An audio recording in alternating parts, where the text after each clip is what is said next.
Hello friends, आप सभी का स्वागत है हमारे यूट्यूब चैनल द गाइडलाइन पे। मैं सोनम आज आप सभी को बताऊंगी भारत के प्रमुख पर्वतों के बारे में कि भारत के प्रमुख पर्वत कौन कौन से हैं और उन्हें कितने वर्गों में बांटा गया है और वो कहाँ कहाँ पे स्थित हैं।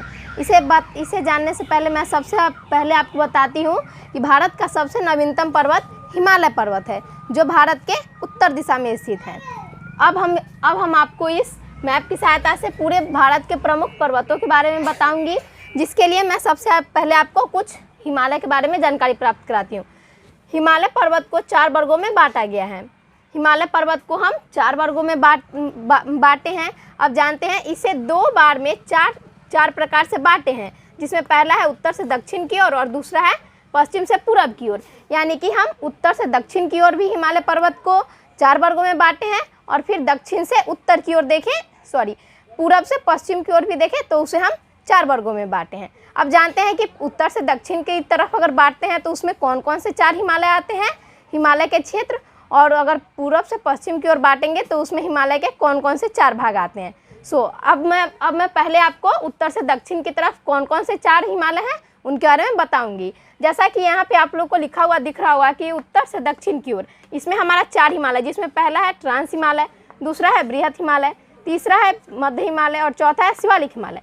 बृहत हिमालय को हम लोग महान हिमालय के नाम से भी जानते हैं और शिवालिक हिमालय को हम लोग उप हिमालय भी कहते हैं। यानी कि शिवालिक हिमालय का भी 2 नाम है और उसके बाद बृहत हिमालय का भी 2 नाम। बृहत हिमालय को हम लोग महान हिमालय के नाम से जानते हैं और शिवालिक हिमालय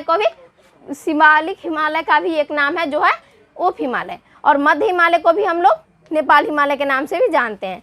अब जानते हैं इस मैप के सहायता से कि कौन सा क्षेत्र कहाँ पे स्थित है।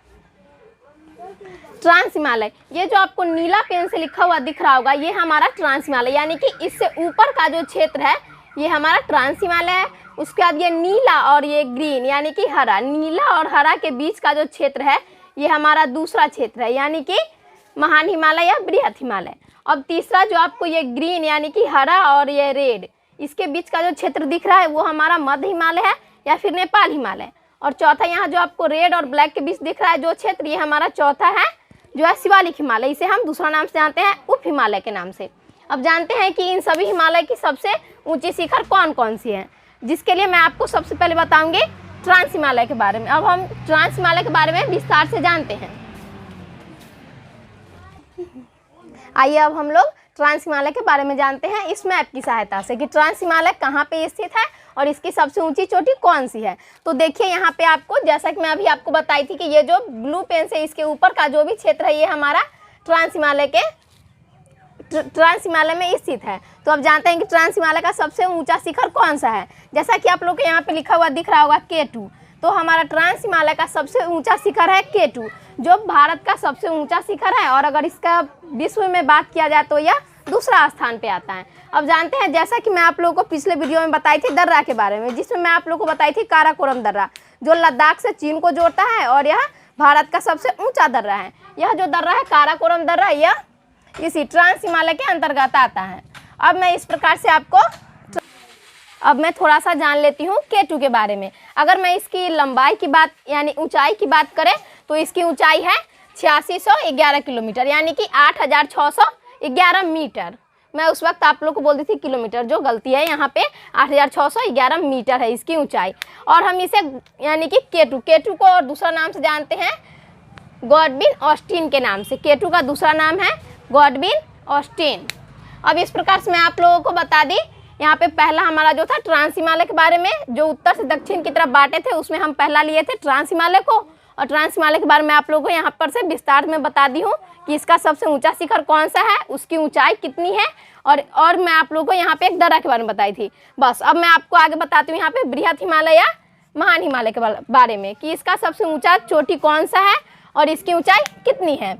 मैं आपको बताई थी कि यहाँ ये जो नीला वाला है, ये जो नीला पेन से दर्शाया गया, इसके ऊपर के क्षेत्र को हम ट्रांस हिमालय कहते हैं, और जो बताए थे ये ग्रीन और नीला के बीच के क्षेत्र को इसे हम कहते हैं, ये क्या कहते हैं, महान या फिर बृहत हिमालय। अब जानते हैं महान हिमालय या बृहत हिमालय के सबसे ऊंचा चोटी कौन सा है। तो इसका सबसे ऊंचा शिखर है हमारा माउंट एवरेस्ट, जो हमारा नेपाल में पड़ता है। अब थोड़ा सा जान लेते हैं ये माउंट एवरेस्ट के बारे में। माउंट एवरेस्ट की ऊंचाई 8848 किलोमीटर है। आपको कहीं कहीं माउंट एवरेस्ट की ऊंचाई 8850 किलोमीटर भी मीटर भी। अब हम लोग जानते हैं माउंट एवरेस्ट की ऊंचाई के बारे में। माउंट एवरेस्ट की ऊंचाई 8848 मीटर है। आप लोगों को कहीं कहीं लिखा हुआ दिखा होगा कि 8850 मीटर, तो आपको ये देखकर घबराना नहीं है, यह भी हमारा माउंट एवरेस्ट की ऊंचाई ही लिखा हुआ रहता है। अब मैं आपको यहाँ पे ये मैप की सहायता से बताई थी, यह नेपाल में स्थित है। अब थोड़ा सा मैं इधर इसके बृहत हिमालय में माउंट एवरेस्ट आता है और इसकी ऊंचाई कितनी है ये मैं आपको इधर बता दी थी। अब फिर इधर थोड़ा सा आते हैं, जिसमें हम यहाँ पे दूसरा नंबर में लिए हैं बृहत हिमालय को। बृहत हिमालय में यहाँ पे लिखा हुआ है विश्व की सर्वोत्तम शिखर इसी सर्वोच्च शिखर इसी श्रेणी में स्थित है। यानी कि विश्व की जो सर्वोच्च शिखर है वह हमारा इसी श्रेणी यानी कि बृहत हिमालय के श्रेणी में ही स्थित है। अब थोड़ा सा माउंट एवरेस्ट के बारे में जानते हैं। माउंट एवरेस्ट को नेपाल में सागरमाथा के नाम से जानते हैं। जैसा कि मैं आप लोगों को बताई थी कि माउंट एवरेस्ट नेपाल में स्थित है और नेपाल के लोग इसे माउंट एवरेस्ट को ही यहाँ सागरमाथा के नाम से जानते हैं और विश्व में लोग इसे माउंट एवरेस्ट के नाम से जानते हैं। अब इस प्रकार से मैं आप लोगों को बृहत हिमालय के बारे में बता दी हूँ। अब आगे चलते हैं हम लोग मध्य हिमालय में। मध्य हिमालय को हम लोग नेपाल हिमालय के नाम से भी जानते हैं। मैं आप लोगों को ये बता दी दो, यानी कि ये नीला वाला क्षेत्र के ऊपर जो हमारा ट्रांस हिमालय आता है उसके बारे में, और उसके बाद ग्रीन वाले क्षेत्र के ऊपर जो आता है यानी कि ग्रीन और नीला के बीच आता है उसे हम लोग कहते हैं महान हिमालय या बृहत हिमालय। अब जानते हैं यहाँ पे ये जो रेड वाला है और उसके बाद ग्रीन वाला, इसके बीच के क्षेत्र को हम लोग कहते हैं मध्य हिमालय। और हम लोग अभी ये बीच वाले क्षेत्र के बारे में जानेंगे। अब जानते हैं कि ये बीच वाले क्षेत्र का सबसे ऊंचा शिखर कौन सा है। मैं आप लोगों को ये बताने के बाद, मतलब पहले आपको ये मैप में बताऊंगी, उससे पहले मैं आपको इधर थोड़ा सा बताना चाहती हूँ मध्य हिमालय के बारे में। हमारा यहाँ नीचा लिखा हुआ है, जिसमें पहला है भारत के अधिकतर पर्वतीय पर्यटन स्थल इसी पर स्थित है, यानी कि मध्य हिमालय है। जानते हैं मध्य हिमालय के बारे में। भारत के अधिकतर पर्वतीय पर्यटन स्थल इसी पर स्थित है, यानी कि मध्य हिमालय में हमारा भारत के जो अधिकतर घूमने वाले स्थान है वह सभी के सभी यहीं पे स्थित है, यानी कि मध्य हिमालय में स्थित है। और जैसे कि यहाँ पे कौन कौन से स्थान है जहाँ पे लोग अलग अलग से यानी कि बहुत बहुत दूर से आते हैं घूमने के लिए। जैसे कि यहाँ पे मैं आपको लिख करके बताई हूँ, यहाँ पे लिखा हुआ भी है बद्रीनाथ, केदारनाथ, यमुनोत्री, गंगोत्री, धौलगिरी, नंगा पर्वत, नंदा देवी की जितनी भी श्रेणियां हैं सभी हमारा मध्य हिमालय में ही स्थित है। और इसी को देखने के लिए यहाँ पे लोग बहुत बहुत दूर से आते हैं, यानी कि मध्य हिमालय में। अब जानते हैं थोड़ा सा मध्य हिमालय का सबसे ऊंचा चोटी कौन सा है। जैसा कि यहाँ पे लिखा हुआ भी है मध्य हिमालय का सबसे ऊंचा चोटी धौलगिरी है। यहाँ पे आपको दर्शाया गया भी है कि हाँ मध्य हिमालय का सबसे ऊंचा चोटी। चलिए अब हम लोग थोड़ा सा देखते हैं कंचनजंगा के बारे में। कंचनजंगा भारत का सबसे दूसरा, यानी कि पहला में हमारा आता है K2 और दूसरा में सबसे ऊंचा शिखर है हमारा जो है कंचनजंगा। K2 का यहाँ हमारा पे K2 की ऊंचाई है 8611 मीटर, यानी कि 8611 मीटर। और अब जानते थोड़ा सा ये दूसरा जो है कंचनजंगा, इसकी ऊंचाई है 8598, यानी कि 8598 मीटर। अब इस प्रकार से मैं आप लोगों को यहाँ तीसरा तक बता दी, जिसमें पहला यहाँ पे ट्रांस हिमालय, दूसरा बृहत हिमालय और तीसरा मध्य हिमालय। अब मैं आपको बताती हूँ थोड़ा सा शिवालिक हिमालय के बारे में, और जिसे हम आप दूसरा नाम से जानते हैं उप हिमालय के नाम से। आप लोगों को इस बोर्ड पे लिखा हुआ दिख रहा होगा, यहाँ पे मैं आपको बताती हूँ शिवालिक हिमालय के बारे में। इसका निर्माण सबसे बाद में हुआ है, इसकी ऊंचाई कम है, यानी कि ये जो शिवालिक हिमालय है इसका जो निर्माण सबसे बाद में, यानी कि हिमालय जो है इसका हिमालय का ही यह एक भाग है जिसका निर्माण सबसे बाद में हुआ है, इसीलिए इसका ऊंचाई जो है यह बहुत कम है। इसे पद प्रदेश भी कहते हैं, यानी कि इसकी ऊंचाई बहुत कम है। शिवालिक हिमालय की ऊंचाई बहुत कम है, इसलिए हम लोग इसे पद हिमालय के नाम से भी जानते हैं। अब थोड़ा सा आगे जानते हैं। मध्य हिमालय और शिवालिक के बीच की घाटी को पश्चिम में दून तथा पूरब में द्वार कहा जाता है। अब थोड़ा सा इस बात को समझते हैं। मध्य हिमालय हमारा यहाँ पे, यानी कि दूसरा में, ये ब्लू और ग्रीन के बीच में। मध्य हिमालय और शिवालिक हिमालय के बीच, यानी कि ये ब्लू वाला और ये ग्रीन वाला, ये दोनों के बीच जानते हैं। मध्य हिमालय और शिवालिक हिमालय के बीच की घाटी को पश्चिम में दून तथा पूरब में द्वार कहते हैं। जैसे कि यहाँ पे आपको दो एग्जाम्पल दिख रहा होगा, जिसमें पहला यहाँ पे हरिद्वार और दूसरा है यहाँ पे देहरादून। देहरादून उत्तराखंड की राजधानी है। देहरादून हमारा उत्तराखंड हमारा लगभग यहाँ पे पड़ता है, ठीक। जो हमारा यहाँ पे ये है देहरादून, देहरादून ये हमारा पड़ता है पश्चिम में, इसलिए पश्चिम में जो है इसे हम कहते हैं यहाँ पे दून, यहाँ पे लिखा हुआ है। मध्य हिमालय और शिवालिक हिमालय के बीच की घाटी को पश्चिम में दून कहा जाता है। ये पश्चिम में पड़ता है, इसलिए यहाँ पे उत्तराखंड की राजधानी देहरादून है, इसलिए इसे हम दून इसमें लगा हुआ है। और फिर अगर पूरब में देखें तो हमारा हरिद्वार थोड़ा सा इधर पड़ता है, तो हरिद्वार को हम, ये पश्चिम में हो गया इसलिए हम इसे हरिद्वार कहते हैं। अब इस प्रकार से हमारा ये वीडियो समाप्त हुआ। सॉरी, मैं आपको बताई थी हिमालय को उत्तर से दक्षिण की तरफ 4 भागों में बांटा गया है, और वो कौन कौन सा था। अब मैं आपको बताती हूँ पश्चिम से पूरब की तरफ, पूरब से पश्चिम की तरफ भी हिमालय को 4 वर्गों में बांटा गया है, जानते हैं। और वो 4 भाग कौन कौन से हैं। सो जैसे कि यहाँ पे आप लोग को लिखा हुआ दिख रहा होगा कि पश्चिम से पूरब की ओर हिमालय को 4 वर्गों में बांटा गया है, जिसमें पहला हम लिखे यहाँ पे पंजाब हिमालय को, दूसरा कुमायूं हिमालय को, तीसरा नेपाल हिमालय को, और चौथा असम हिमालय को। अब हम लोग आते हैं बारी बारी से, जानते हैं ये चारों हिमालय के वर्गों के बारे में, कि पंजाब हिमालय कहाँ पे है और इसकी सबसे ऊंची चोटी कौन सी है।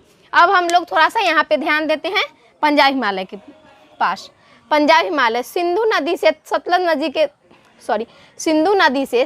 नदी के बीच के हिमालय को पंजाब हिमालय कहते हैं। यानी कि हमारे भारत में जो ये सिंधु नदी जो है और वो सतलज नदी, ये दोनों नदी के बीच का जो हिमालय है उसे हम पंजाब हिमालय कहते हैं। पंजाब हिमालय की लंबाई 560 किलोमीटर है, यानी कि हमारा जो पंजाब हिमालय है उसकी लंबाई हमारा 560 किलोमीटर है। अब इसकी सबसे ऊंची चोटी K2 है। इसकी सबसे पंजाब हिमालय की सबसे ऊंची चोटी K2 है। और मैं आप लोगों को K2 के बारे में इससे पहले जब मैं बता रही थी आपको उत्तर से दक्षिण की तरफ हिमालय के बारे में, उसमें बता चुकी हूँ विस्तार से। K2 की ऊंचाई है हमारा 8611 मीटर। और आगे जानते हैं उसके बाद, इस प्रकार से हमारा पंजाब हिमालय खत्म हो गया। अब जानते हैं कुमायूं हिमालय के बारे में। सतलज नदी से काली नदी के बीच के हिमालय को हम कुमायूं हिमालय कहते हैं। यानी कि सतलज नदी और काली नदी, सतलज नदी और काली नदी के बीच का जो हिमालय है उस हिमालय को हम कुमायूं हिमालय कहते हैं। इसकी कुल लंबाई 320 किलोमीटर है। यानी कि हमारा जो कुमायूं हिमालय है इसकी कुल लंबाई 320 किलोमीटर है। धौलगिरी इसके अंतर्गत आती है, यानी कि इसकी कुमायूं हिमालय की सबसे ऊंची चोटी धौलगिरी है। अब इसके बाद मैं आप लोगों को बताऊंगी नेपाल हिमालय के बारे में। हमारा पंजाब हिमालय और कुमायूं हिमालय खत्म होता है, अब हम लोग पहुँचते हैं नेपाल हिमालय में। अब जानते हैं थोड़ा सा नेपाल हिमालय के बारे में विस्तार से। जैसा कि यहाँ आप लोगों को लिखा हुआ दिख रहा होगा, काली नदी से तीस्ता नदी के बीच के हिमालय को नेपाल हिमालय कहते हैं। यानी कि काली नदी और तीस्ता नदी, काली नदी और तीस्ता नदी के बीच जो हिमालय आता है उस हिमालय को हम लोग नेपाल हिमालय के नाम से जानते हैं, या फिर उसे नेपाल हिमालय कहते हैं। इसकी लंबाई 800 किलोमीटर है। इसकी लंबाई, नेपाल हिमालय की लंबाई 800 किलोमीटर है। नेपाल हिमालय की सर्वोत्तम चोटी को माउंट एवरेस्ट कहते हैं। नेपाल हिमालय का जो सबसे ऊंची चोटी है उस चोटी को हम माउंट एवरेस्ट कहते हैं। अब थोड़ा सा जानते हैं नेपाल हिमालय के बाद अब हम लोग जानते हैं असम हिमालय के बारे में। आप लोगों को नीचे लिखा हुआ दिख रहा होगा असम हिमालय के बारे में। तीस्ता नदी से दिहांग नदी के बीच के हिमालय को असम हिमालय कहते हैं। यानी कि जो हमारा तीस्ता नदी है और दिहांग नदी, भारत में ब्रह्मपुत्र नदी को दिहांग नदी के नाम से जानते हैं। तीस्ता नदी और दिहांग नदी के बीच के जो हिमालय है उसे हम असम हिमालय कहते हैं। यानी कि तीस्ता नदी और दिहांग नदी, इन दोनों के बीच जो हिमालय पड़ता है उस हिमालय को हम लोग असम हिमालय के नाम से जानते हैं, या फिर उसे असम हिमालय कहते हैं। इसकी कुल लंबाई 720 किलोमीटर है। यानी कि हमारा जो असम हिमालय है इसकी कुल लंबाई 720 किलोमीटर है। इसकी सबसे ऊंची चोटी कंचनजंगा है। इसकी असम हिमालय की सबसे ऊंची चोटी कंचनजंगा है। इसके बारे में भी मैं आप लोगों को जब उत्तर से दक्षिण की तरफ हिमालय के बारे में बता रही थी तो उस वक्त मैं आपको विस्तार से बताई थी। अब इसके बाद हमारा ये पश्चिम से पूरब की ओर जो हिमालय है इसके बारे में जानकारी समाप्त हुई। अब हम लोग थोड़ा सा जानते हैं कि भारत के मध्य में कौन कौन से पर्वत हैं। जैसा कि यहाँ पे आप लोगों को इस भारत के मैप यानी कि नक्शा में दिख रहा होगा ये पर्वत, ये जो बनाया हुआ है ये हमारा है अरावली पर्वत। अब थोड़ा सा नीचे यहाँ पे देख लेते हैं अरावली पर्वत के बारे में। जैसा कि यहाँ पे लिखा हुआ है, भारत का सबसे पुराना पर्वत अरावली पर्वत है। हमारा जो अरावली पर्वत है भारत का सबसे पुराना पर्वत है। अब थोड़ा सा आगे इसके बारे में जानते हैं। अरावली पर्वत की सबसे ऊंची चोटी गुरु शिखर है, यानी कि अरावली पर्वत का जो सबसे ऊंचा जो चोटी है उसका नाम गुरु शिखर है। अब थोड़ा सा इसकी ऊंचाई के बारे में जानते हैं। तो इसकी ऊंचाई 1722 मीटर है। अरावली पर्वत की जो सबसे ऊंची चोटी है गुरु शिखर, इसकी ऊंचाई है 1722 मीटर। अब थोड़ा सा जानते हैं यहाँ अरावली पर्वत के बारे में बता दी। और यह इसके नीचे हमारा आता है ये सतपुड़ा की पहाड़ी, यह भी भारत के मध्य में ही स्थित है। अब थोड़ा सा हम लोग सतपुड़ा की पहाड़ी के बारे में जानते हैं। सतपुड़ा की पहाड़ी का सबसे ऊंचा जो चोटी है उसका नाम है धूपगढ़। धूपगढ़ की कुल लंबाई 1350 किलोमीटर है, यानी कि सतपुड़ा की पहाड़ी का सबसे ऊंचा चोटी है धूपगढ़ और धूपगढ़ शिखर की ऊंचाई 1350 किलोमीटर है। कभी कभी आप लोगों को एग्जाम में, अधिकांशतः बार एग्जाम में ऐसा पूछा गया था कि नर्मदा नदी और ताप्ती नदी किन दो पहाड़ी के बीच से गुजरती है, तो उसका आंसर है हमारा सतपुड़ा की पहाड़ी। जैसा कि आप लोगों को यहाँ ये फिगर में दर्शाया गया है, ऊपर से हमारा आती है नर्मदा नदी और नीचे से ताप्ती नदी, और ये दोनों नदी हमारा सतपुड़ा की पहाड़ी के बीच से गुजरती है। अब हम लोग थोड़ा सा जानते हैं अब भारत के दक्षिण में हमारा दो घाट है, यानी कि इधर पश्चिम घाट है और इधर है पूर्वी घाट। इधर पश्चिमी घाट और इधर पूर्वी घाट। जहाँ पे ये पश्चिमी घाट और पूर्वी घाट दोनों मिलता है वहाँ पे हमारा एक पर्वत है, जिस पर्वत का नाम है नीलगिरी की पहाड़ी। उस पहाड़ी का नाम है नीलगिरी की पहाड़ी। और इस पहाड़ी की सबसे ऊंचा जो शिखर है उसका नाम है डोडा बेटा। इसका सबसे जो ऊंचा शिखर है उसका नाम है डोडा बेटा। अब थोड़ा सा जानते हैं इसकी ऊंचाई के बारे में। तो इसकी ऊंचाई 2637 मीटर है, जैसा कि आपको इस बोर्ड पे लिखा हुआ दिख रहा भी होगा। ये इन दोनों जो पश्चिमी घाटी है और पूर्वी घाटी, इन दोनों को मिलने से जो यहाँ पे हमारा ये जहाँ पे दोनों मिलता है वहाँ पे हमारा एक पहाड़ी है जिसका नाम है नीलगिरी की पहाड़ी। इस नीलगिरी की पहाड़ी का सबसे ऊंचा जो शिखर है उसका नाम है डोडा बेटा और इसकी ऊंचाई 2637 मीटर है। अब थोड़ा सा जब हम ये नीलगिरी के पहाड़ी से जब थोड़ा सा नीचे आते हैं, बस थोड़ा सा, तो हमारा एक और पहाड़ी मिलता है अन्नामलाई की पहाड़ी। और ये जो नीलगिरी की पहाड़ी है, ये डोडा बेटा, ये दक्षिण भारत की दूसरी सबसे बड़ी शिखर है, यानी कि दूसरी सबसे ऊंची शिखर ये जो नीलगिरी की पहाड़ी है इसका शिखर, जिसकी ऊंचाई है 2637 मीटर। अब थोड़ा सा इसके नीचे जानते हैं अन्नामलाई की पहाड़ी। इसकी सबसे ऊंची शिखर है अन्नामुदी की चोटी। इसकी ऊंचाई है 2695 किलोमीटर, यानी कि 2695 किलोमीटर। यह दक्षिण भारत की सबसे ऊंची चोटी है। और दूसरा में आता है हमारा ये डोडा बेटा, जिसके बारे में आप लोगों को पहले बताई थी। इसकी ऊंचाई है 2637 मीटर। अब जब हम यहाँ पे अन्नामलाई की पहाड़ी के नीचे आते हैं थोड़ा सा, तो हमको फिर एक पहाड़ी मिलती है, जिस पहाड़ी का नाम है इलायचियों की पहाड़ी। और जब हम इलायचियों की पहाड़ी के नीचे आते हैं तो हमें एक और यहाँ पे पहाड़ी मिलता है, जिस पहाड़ी का नाम है नागरकोइल। यानी कि दक्षिण भारत में कुल मिलाकर हमें 4 पहाड़ी मिलती है, जिसमें पहला है यहाँ पे जहाँ पे पश्चिमी घाट और पूर्वी घाट मिलता है, वहाँ पे हमारा एक नीलगिरी की पहाड़ी है। जब हम नीलगिरी की पहाड़ी के नीचे आते हैं तो वहाँ पे अन्नामलाई की पहाड़ी मिलती है। और जब हम अन्नामलाई के पहाड़ी के नीचे आते हैं तो हमारा यहाँ पे इलायचियों की पहाड़ी मिलती है। और उसके बाद इलायचियों की पहाड़ी के नीचे आते हैं तो हमारा एक पहाड़ी मिलता है नागरकोइल। और इस प्रकार से मैं आप लोगों को पूरे भारत में जितने भी प्रमुख जो पर्वत है उसके बारे में जानकारी प्राप्त करा दी हूँ। अब मैं अगले वीडियो में आपको दूसरी चीज़ के बारे में बताऊंगी। इस वीडियो को बनाने में हमें बहुत मेहनत करना पड़ा है, इसलिए प्लीज़ आप ये वीडियो आपको अच्छा लगा तो इसे लाइक करें, सब्सक्राइब करें और अपने दोस्तों के पास शेयर करें। Thank you. जय हिंद।